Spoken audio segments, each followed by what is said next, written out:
Do you ever feel like you might be going crazy? Having these feelings of ups and downs and feeling really good, then going through depression and anxiety? Well, I'm here to tell you that you're not going crazy. You may be experiencing a Kundalini awakening.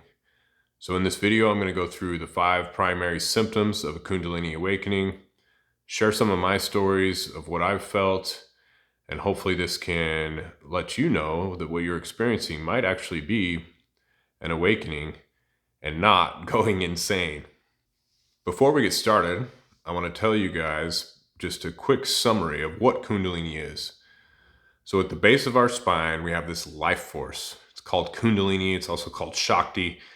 And at some point in our life, that can be woken up or stirred. It's kind of like poking the tiger. And lots of things can do that. Plant medicine can do that. It can happen naturally. It could be a car wreck. It could be already awake when you're born. But one of the things that I think a lot of people are noticing is that this is happening within them.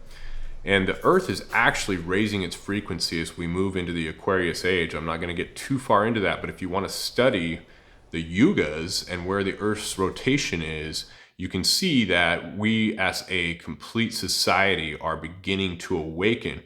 And so what that means is if we don't follow this pathway and we resist this, that it's going to kind of feel like a vice is tightening on your head. Like it's just getting harder and harder, and like society is failing. And in a lot of ways, society is failing for the very reason to bring on the suffering that forces us to awakening. So this video is to show you what you're going through and ultimately be able to reduce your suffering by realizing what is happening and learning not to resist it and just to let it go, because there is a divine energy that is moving inside of you called Kundalini or Shakti. So let me go into the 5 different types of symptoms that you may see, and I'll tell you some stories that I've experienced as well along the way. So number 1, energetic and physical sensations. It's like your body becomes a battleground. It's like a temple. So what's happening with this energy is it's rising up from the spine, but it's hitting samskaras, which is also a more common term is traumas. So you have an energy body, and what we're talking about here is called your subtle body or your energy body. And this is different than your physical body. Think of it as an overlay, kind of like a grid that lays over your body, similar to what you would see like in acupuncture. So you have these energy grids over your body. This is exactly what makes the entire body work. It's all energetic. It's all moving through energy, and it keeps your body moving. And that's why we get sick and we get dis-ease within the body, is because we have these blockages of energies. So as the Kundalini comes up, its primary job is simply to cleanse the body and put it back to homeostasis and to open up that pathway all the way up through the chakras and out the crown eventually, which is enlightenment. So as it starts at the base, most people are activated at some point, and it starts to move through the first, second, and third chakra. The first chakra is going to be about fear and security and safety. The second chakra is going to be more about sensations, food, sex, watching movies, whatever you can do to make yourself feel good, taking drugs, alcohol. And the third chakra is going to be more about power, control, and ego. And most of us get stuck in those lower 3 chakras. So what's happening is right here at the base of the chest, you can't quite see it on the video, basically a block. And that's where the majority of your samskars and your traumas are going to be held.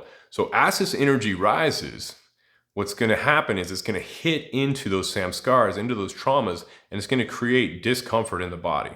And that's going to be some of the physical sensations. It's going to make your body feel like it's in a battleground. And this energy naturally, this Shakti naturally cleanses. It's got divine intelligence. It's absolutely beautiful as you start to work with it and you start to feel it. It's got divine intelligence to actually come through and break this stuff up. But as it does that, you will feel the side effects. It's kind of like a good analogy is like you've seen these videos of mines where they drill into the wall and then it explodes, and then they've got to spend a week hauling out all the debris. That's kind of what the Shakti does. It goes into the traumas, into the samskars, and it breaks it open, and then it starts to, then after that happens, it comes back out. So you'll have these swings of crazy energy where you'll just be completely out of control, and then, well, not completely out of control, but you'll feel just pulsing, and then it'll break something free, and you may have a memory pop through. You may have what I call facsimiles, like little pictures, or you may have an actual full-on, you can see it, smell it, you'll relive something. That doesn't happen all the time, so don't be too afraid of that. But you can feel this stuff coming up and out. And the trick is not to resist it and to just let it do its thing. So if you're sensing these, or if you're feeling these things happening, this is likely a Kundalini awakening. So number one is the energetic and physical sensations. We've talked a little bit about that. Energy is just trying to break through the blockages. Number two is emotional and psychological shifts. So think of the waves of an ocean, or the tide of the ocean. Like the tide comes in, you feel really good, you feel blissful, you're like, oh my gosh, I'm like spiritually awake, like all these things are happening, I can see energy on people, I feel really good. And then all of a sudden the tide goes back out, and it's like you can see the rocks at the base of the ocean. It's just like the water's just hitting on the rocks. So that is the natural cycle of the earth and of duality. And so we come in and we come back out. So you have these cycles where like you feel really good, and then next thing you know, you've got confusion, fear, you've got grief. And then when you go into those confusion, fear, and grief, that's the important time to disassociate from that, to realize that that's not who you are. That's just part of the shakti or the Kundalini clearing out those blockages. So as it pulsates, it'll break holes like we're mining, like we talked about earlier, and you'll get that energy that shoots up, and you'll have moments of bliss, and then it'll kind of come back down, and it'll feel like you just had energetic surgery, and you'll be like, oh my gosh, you'll be tired. You won't want to deal with people. We'll get into some of that. So you'll feel isolated. You'll feel like you don't belong. You'll feel like you don't want to be around people. You'll feel like you don't want to do your job. And that's number three, changes in interest and social dynamics. So suddenly everything you used to care about disappears. And this is really scary for people. And this is why a lot of times, a lot of people pull off the path or stop partway through, and they don't even really do it consciously, because this is literally ego death. What's happening is all of those traumas are what make your ego mind and make you make decisions based on two things, fear and desire. So you're always looking for things that you want or things that you don't want. And if you're honest with yourself, you can see that that's how your entire life is lived. And that's why you have so much suffering, or why people suffer so much, is because they're living from this ego mind trying to control the exterior. And as this gets cleaned out with the Kundalini energy, if you do not resist it, the Shakti will come through and clean you out. And everything that you used to be interested in will start to fall away. And that's pretty scary. You won't want to do your career anymore. You may not be in love with the same person anymore. You may realize that all your tattoos are wrong. I mean, it's like, who am I? And that is both extremely scary, and it's also extremely liberating. It's extremely liberating, but that's where a lot of people get stuck, because they're like, how am I going to socialize? How am I going to make money? What is the world going to think of me? What are my parents going to think? What are my friends going to think? And then you get caught back in that ego mind, and you get sucked out of your awakening, and put back, your energy goes back forward up into the ego mind. And then who knows, another 5 years go by until the suffering is enough to push you back towards the awakening. So the moral of this story that you're going to hear over and over is, don't resist this, because the longer you resist, the more you suffer. Think of a cat getting pushed through a pipe and just having its claws just on the side, just like, I don't want to go through, I don't want to go through. That's us in our ego minds. If you just let go, the process can actually be quite beautiful. Yeah, there's going to be some traumas, there's going to be some things that come up, but you can actually release and let go. But I know that's hard, because I've been going through it, and it is very hard. So you have changes in interest and social dynamics. That's number three. You start to prefer solitude. You start to see just the shallowness in social interactions. Like you might go out and maybe your friends are having cocktails, or you're going somewhere and everybody's talking, and you're just like, I mean, I love these people and they're my friends, but I'm just not interested. Like I'm not interested in their conversation. It's just, things change, and it is a little bit uncomfortable. That's when you start to feel like, that's when you can get pretty scared, or I did. And it's just like, you feel like you're going to go antisocial. You're going to go live in a cave for the rest of your life. And it does feel that way. So if you're feeling that, it's probably the Kundalini. So then number four is altered consciousness and perception. So you start noticing things, you have vivid dreams, powerful visions, moments of total peace, total knowing. You have brief flashes of feeling the oneness that everybody talks about. You have satori's. You have, like, one time I was meditating and I opened my eyes and everything had, it's like we're wearing these glasses with all of these lenses, which are our experiences and our traumas, and we see the world through them. And then one time I opened my eyes and it was just gone, and everything I looked at was brand new, like I was a child. And so I would just stare at walls. And I do that quite often. I'll just sit and stare at stuff. And I find myself doing it in public, so I have to put on sunglasses because people think that I'm dead or something. I don't know. It's interesting.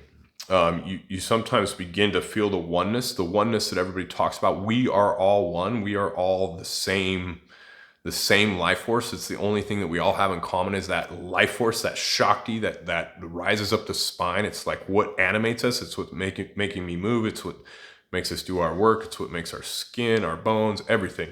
So that is the one thing we have in common, and that is because we all come from the same source.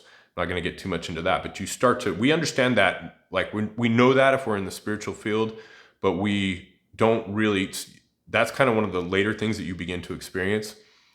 Total peace, deep knowingness, we talked about that. Intuition spikes and creativity explosions. So don't be too hard on yourself when you really feel like doing something and you do it and you're doing really well, and then the next day you're like, I can't do this. Remember that the tide goes in and out, and that's part of the energy. It has natural flows. Okay, number 5, physical and lifestyle changes. Your sleep patterns shift, your body begins to detox. You'll find that you don't want certain foods, you want different types of foods. You're going to start to, I've noticed that women are more in tune with their bodies. A lot of times men are just like, I can eat anything, whatever, and that's fine. But you'll notice even for women that you'll start to discern what you're eating even more. And you'll know, like, right now I need carbohydrates, right now I need sodium, right now I need some protein. And you just start to feel that. And then when you'll go against it, like you'll eat something that that your body told you didn't want, and then it'll be even harder. Like maybe you have a drink when you go out with your friends because you just want to have fun, and then you drink it and you're like, one drink and I just don't like it. The vibration does not match me anymore. And that's essentially what it is. You're raising your vibration. And then when you bring in lower vibration things, it's just like, causes that dis-ease in the body. You may get headaches, fatigue, sensitivity to food or noise. We talked about the food. Noise is a big thing, man. Like, I'm down here in Tulum, and you go into these restaurants and they just like to have this music on fairly loud. And I don't like it. I end up getting up and leaving because it's just like in your face, and I'm very sensitive to music. Like, even when someone plays music on their iPhone and it's coming out of that little tiny speaker and it sounds like it's in a little can, like those type of things, like they don't match the vibration of pure acoustics. Sound is actually beautiful. Like when you have a really good speaker system and you can bathe in it, and it's totally different than when it's coming out of an iPhone, right? So that stuff, you start to really notice all that stuff. Headaches. I know a lot of people suffer headaches. I don't get a lot of headaches. I do get this feeling like there's something pushing up. Well, it is actually the energy pushing up and like expanding everything. And there's what's called nadis. I don't know if I want to go into all those, but there's the Ida, the Pingala, and the Sushumna nadi. And the Ida is the female on the left side. The Pingala is the male on the right side. And once those come up and meet, then you have what's called the alchemical marriage. And that's basically where the feminine and masculine match together within your body. And that's when the Sushumna opens. And that's kind of like the final push of the Kundalini energy, which is extremely powerful. So that's kind of the process that it goes through. If you guys want to go to, I'll link this below. If you go to swamij.com, I've read so many different books on this. I'm kind of a scholar when it comes to studying and stuff. I love to do that stuff. So I've studied all these different schools about Kundalini. And swamij.com has some really good stuff on it. So I'll put a link on that below. Fatigue. You'll find yourself wanting to sleep a lot. At least I did. Like, some days I would sleep. I would take naps for like 2 or 3 hours. Sometimes I'd take 2 naps in a day. Other days I have so much energy I can't sleep. So it just flows all the time. But you also feel like this You can tell like that the work is being done. Like this is the real work. And when I say the work, I guess I need to explain that. As this is occurring, the idea here is not to resist it because it's going to push into those samskars. And the whole process of enlightenment is allowing those samskars to come out so that the energy can rise. That's it. That's liberation. That's self-realization. Now, it's very simple, but it's not easy. So what usually happens is as this energy pushes into those old memories, those old traumas, they could be from previous lifetimes, guys. I've cleared out a suicide in a previous life I had to clear out. There's all kinds of things. I've cleared out trauma from my father. I've cleared out all these different things. And as it pushes into those traumas, you get in a place of instability to where it's very scary. So a lot of people, when they get scared like that, they just go right back into their ego thermostat or their ego mind, and they're like, this is too much. And what I'm talking about there, I guess I'll describe that really quickly. If you have a circle and the journey to the center is the truth or enlightenment, as you're going in, you break into these new, remember the analogy of us mining. So you're drilling in, and then the stuff that comes out, maybe it's too much for you to handle. And this journey takes a ton of courage. So you'll drill in by releasing and allowing the Kundalini and the Shakti to do its work. And something will come up that's just like, oh my God, like I completely don't know who I am anymore. And it'll scare you. And so a lot of times people will go in and they'll drill and then they'll pop back out and they're like, I'm staying right here. So they'll stay what I call an ego thermostat. And they can't get too close to truth because it burns them too much. They don't have enough courage. And that's okay. That's just whatever you're supposed to do in this lifetime. But just be aware of that. If you really want to go all the way, you have to have a sword for truth that just allows you to cut through and allows you to be willing to completely tear off the entire false skin of who you thought you were. I don't have Instagram anymore. I don't have Facebook anymore. I mean, it sounds weird, but I don't recognize my name. Like, I don't care. I care about the hearts and souls of people, but I don't care about the idea of me. And I don't know how I'm going to make money. I mean, it gets kind of scary, but then I also have this divine trust and this knowingness that it was never even me that was doing it. I've always been getting done. So you go from doing to being done. And that's like kind of one of the last steps. But it becomes this beautiful thing where you realize that this whole idea of you, the ego, the separate self, the personality, not only was it all false, but it was also the source of all your pain.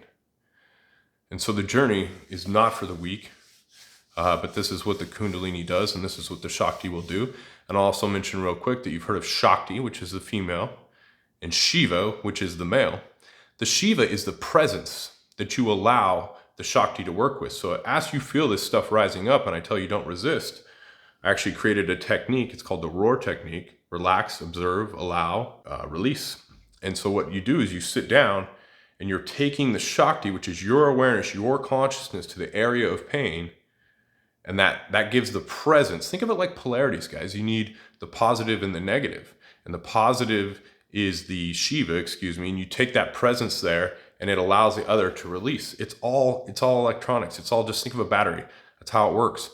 And so you bring your presence, the male form of you, to the area that's bothering you, your heart chakra or whatever it is, and then you just sit with it. Sometimes it takes hours, sometimes it takes 15 minutes, and it'll start to come out.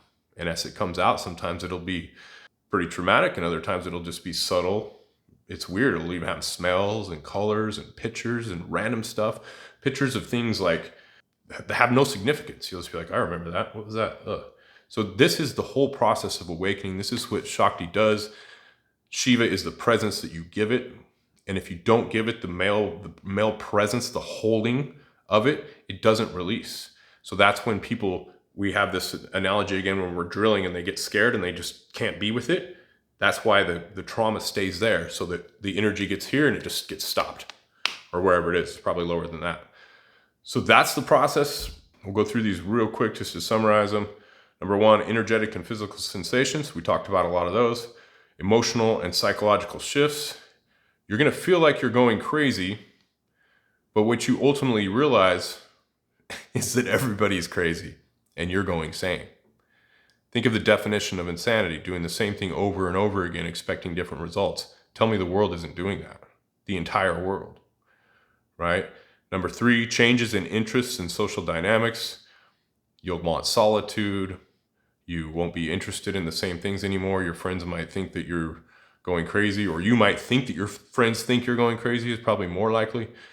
You won't want to go out. You will force yourself sometimes to go out and you'll be like, I don't even know why I did that. Number 4, altered consciousness and perception. You do the roar technique. You don't need my technique, but if somebody wants it, it's down there, it's free. If you do the roar technique, and this is basically bringing the Shiva to have the presence when you're feeling something. Like anytime you're feeling any anxiety, you just bring it there. But if you do this when you go to sleep, you can astral travel. So there's a little tip for you. So if you're just sitting in your awareness and the whole idea is you're just aware of your entire body and you just feel where the pain is and you just go be with it. And if you watch that, you can actually feel your whole body go to sleep and you're still awake. It takes practice. All this stuff, releasing this stuff, I'm 2 years into this after studying spirituality for 20 years. And so I spent 18 years just building spiritual ego. And that's why I'm making this video, so you guys can actually jump into the actual work. This isn't about, there's so many loopholes to get stuck in spirituality. I'm not going to go off on that. But just allowing this to come up, allowing your presence to be with it, what happens is you can actually start to astral travel. You can become conscious when you're asleep. And these are more advanced things. It takes time, just like any sport you play. You don't grab a golf club and go out and play as good as Tiger Woods. But this stuff is the real deal. This is the most important thing you can do with your life, is to cultivate this energy, understand it, respect it, have devotion for it, bring the space to it that it needs to work, instead of ignoring it out of fear and insecurity and ego and going right back into your old life. And other things that happens for people that are quote unquote spiritual is they find out that they had no idea what they were talking about, right? And that happened to me. So now I have to go in front of all the people that I've either coached or that I have, or all the things that I've said on Instagram or whatever on YouTube. And I have to realize that I was just lost, just like 99% of the people are. So that's another thing that's really hard for people that are quote unquote in a position of authority or have followers. They'll start to realize that they were full of shit. And I don't mean that in a bad way. Like, that's a great realization. You have to be willing to shed that. You have to be a big enough person to allow yourself to know that you were wrong. Because when you do this Kundalini awakening, you will realize most of the things you did in your life, there's no right or wrong, but they weren't you. They were just you. They were the lower self, the ego, doing what it could to keep you safe, finding the things that it wanted and avoiding the things that it didn't. And that's where suffering comes from. So there you have it, guys. The 5 signs of a Kundalini awakening. If you like this video, please like it and also subscribe, share it with your friends, and I'll see you on the next one. Know thyself and be free.